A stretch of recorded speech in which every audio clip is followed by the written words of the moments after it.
What are you eating? Do not eat that. Oh my gosh, I don't even know what that is. All right, people, I guess this is the grand finale to the Viva on the Street update. Why? Because it's May 28th and the Quebec curfew is now over. After close to 5 months of the 4-week curfew, we started documenting this on the streets. I thought it was going to be every night for a week. It didn't turn out to be every night for a week, and it ended up being 5 months for the 4-week curfew. And incidentally, what a profitable 5 months it turned out to be, because since January, according to CJAD this morning, which is the Montreal local talk radio, according to CJAD, since January, the police in Quebec have issued something like 21,000 fines for violation of public health orders, for a total of $31 million in fines, which is wonderful. But as you can see, the people behind me at a restaurant called Vegas, they are now entitled. They have been bestowed the gift of freedom to actually go eat on terraces. We are May 28th. This started 5 months ago when we had something like 200 or 300 some odd people in ICU and 1,000 in hospital. Now we're under 100 people in ICU, and yeah, the curfew has ended with a whimper and not a bang. 5 months in, the government rolls back the curfew, allows outdoor terrace dining, no indoor yet. And part of me, the cynical part of me, thinks that the government has seen what it can get away with without people, vigorously protesting the outright usurpation of the most fundamental civil rights and liberties, such as the liberty to leave your house at a time of your choosing. $31 million in fines the government has issued since January 2021. So, the curfew's over. Oh, I put this thing down. What do we do now? We're going to go and, almost reluctantly exploit our newly gifted freedom. Some of us are going to be too afraid to even use our freedom. Some of us are going to be too scared to go outside to, not have to be told to be in our homes at 9:30.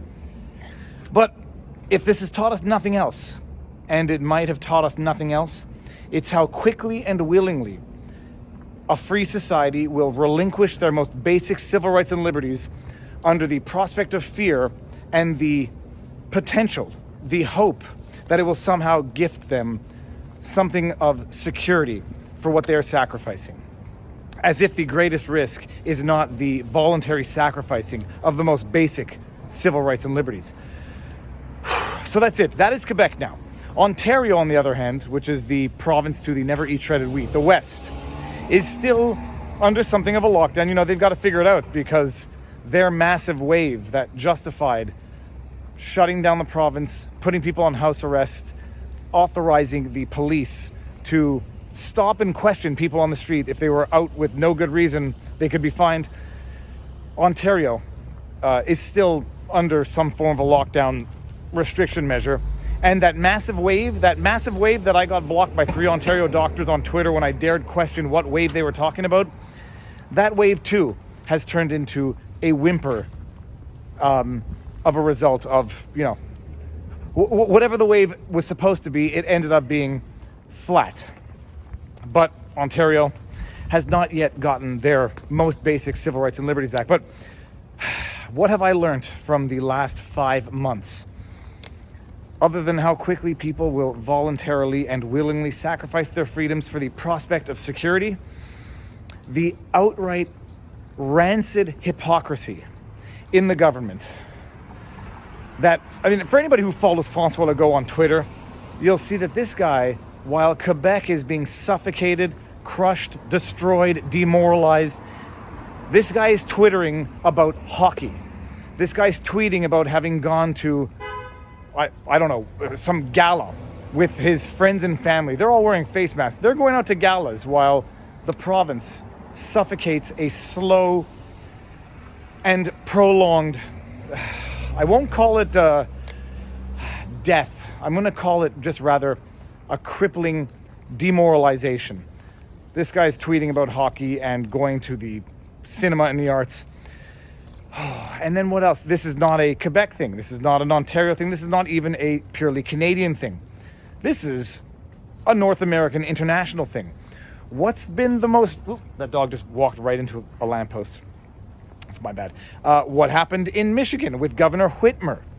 Governor Whitmer now is back in the spotlight, not just because of her taking a private chartered flight to visit her ill father in Florida while she's locking down Michigan, not just paying for that $27,000 flight through a political slush fund, although she reimbursed the price of her ticket, which was $800. It's very, very, very generous of her.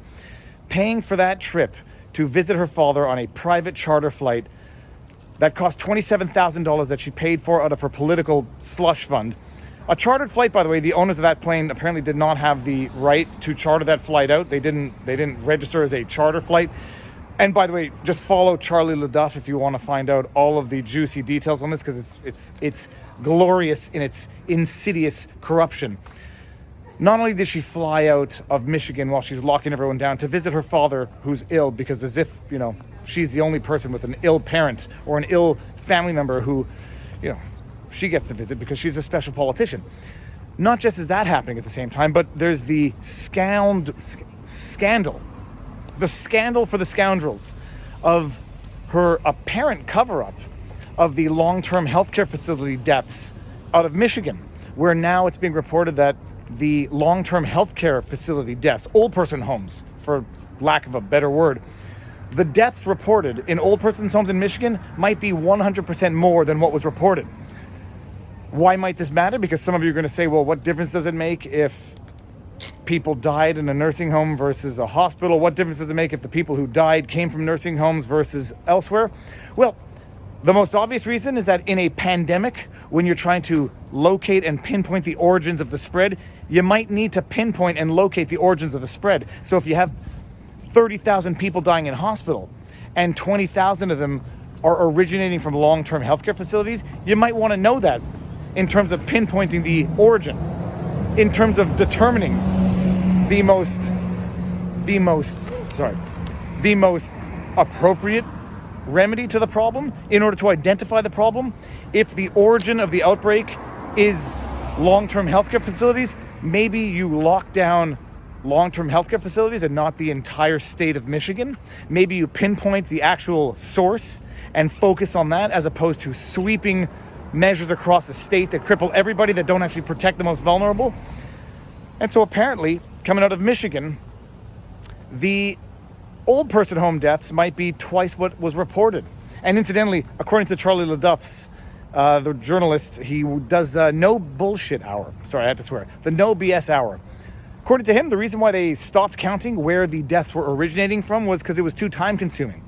While the state is receiving hundreds of millions of dollars in federal aid to combat the pandemic, they don't have the resources to determine where the outbreak is coming from. How's it going? And minor details. It was too time consuming to pinpoint the deaths, where the people who were dying from COVID were coming from. Because if they were coming from long-term healthcare facilities by a factor of 2 as opposed to what was being reported, maybe you focus your energies there instead of locking down the healthy, the young, the non-vulnerable, banning the sale of seats. Maybe instead of doing that, you focus on the actual problem. And as if Whitmer is the only hypocrite politician who, incompetent, hypocritical, does not follow the own rules that she imposes down for everybody. You've got a bunch of other ones. You've got Gavin Newsom. You've got Wolf from Pennsylvania. You've got Doug Ford out of Ontario. You've got Justin Trudeau out of Canada. You've got, I think it's Fillon out of Quebec.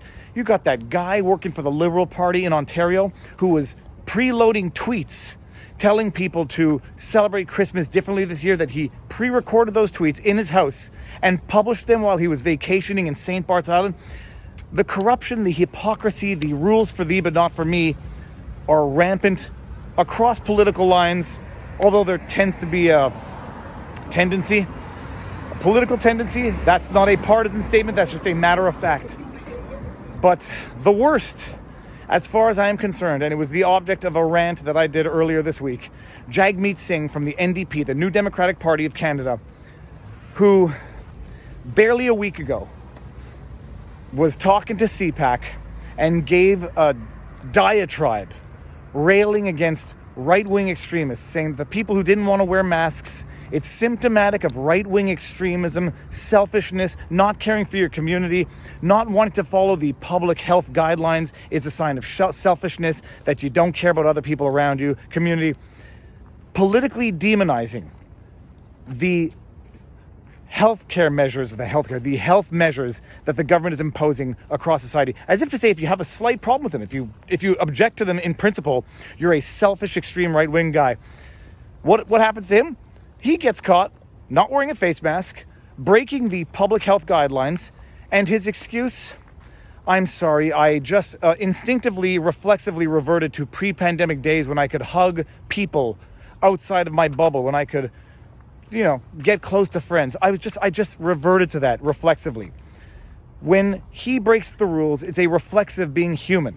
When people around him don't agree with those rules, they are selfish, to be demonized right-wing extremists.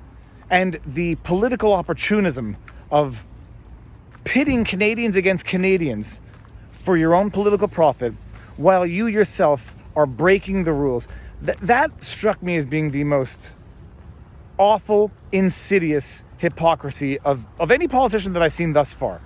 Doug Ford having his daughters visit him, they're doing it because they're imposing inhumane rules on other humans and expecting other humans to be superhuman and abide by these inhumane rules, while they themselves know that they are inhumane rules that even they are not going to abide by. Justin Trudeau, a year ago, imploring people to celebrate Easter alone, not violate the interprovincial travel restrictions. Interprovincial travel restrictions. Can we all appreciate this, by the way? We purportedly live in a free country where we can't even travel between provinces, as if the Constitution that makes up the rights, the fundamental rights of this country, just doesn't exist. No, you can't cross the border between provinces. Justin Trudeau imploring people to celebrate Easter differently, and then goes and crosses the border to celebrate with his family. I mean, it knows no bounds. And what's happened now? 5 months into the 4-week curfew, François Legault, the supreme leader as I call him, the sunset thief as I call him, who now has gotten basically confirmation that he can usurp our basic, most fundamental civil rights and liberties. And all that's going to happen is you're going to get some dude on the street making videos and tweeting angry tweets at the premier, and the rest of the people are going to suck it up, and some of them are even going to want more of it. That's the lesson that was learned. 5-month curfew for a 4-week curfew that ended up netting the government $31 million, so they can go run $13 million a month of COVID ads, buy off the media, buy off reporters, journalists, and have them promote the government message over and over and over again, because they're getting paid handsomely to do it in an era where all legacy media is starved for cash. And the lesson that was learned by the government, I have a feeling it's going to be a bad one until the next election, when hopefully the underlying stewing resentment of the general population, who might just be too afraid to vocalize it, is going to be known when people hit the polls to vote, and to vote these people out who have zero respect for our civil rights and liberties, who have zero respect for the rule of law, and who have zero respect for the very rules that they impose on others, that they expect others to follow, while they themselves do not follow them because they're special. I mean, they're special. It's a stressful job being a politician, right? You need your time to release and to relax. Like Lori Lightfoot said, to justify the pro-Biden and Kamala Harris gatherings in the streets that she attended. People just needed a release after a year. When your political allies need the release, it's understandable. When your political adversaries need the release, it's a super spreader event. They're right-wing extremists who need to be demonized and who need to be put on a no-fly list. And that is unfortunately the world we're living in. But sunlight is the greatest disinfectant. It all comes out in the wash. And there will be an election cycle, and people will either vote their consciences, they will vote the way they believe, or they're going to vote the way they fear, or they're going to vote for this because they like it and they think we need more of it, and they think that this is good governance. And in which case, you know where you stand. You either stand in a country that puts up with this stuff, or you stand in a country that is a free country to its core that doesn't put up with this and that doesn't allow itself to be abused into a situation where you are locked in your house at 9:30 at night for safety that was never grounded in science to begin with. All right, that is it. I don't know what the dog is eating something. He's eating something bad. Come on. Thus ends the Viva on the Street updates until the curfew is reimposed. The next time there's a bad flu season, the next time there's something that justifies the government locking you down, because they got away with it so easily and with such success the first time. There will be no deterrent the second time unless they are all, I'm going to get hit by a car right now, unless they are all voted out of office and the people let it be known that they will never put up with this again in the future. With that said, enjoy yourselves. Be safe. Peace.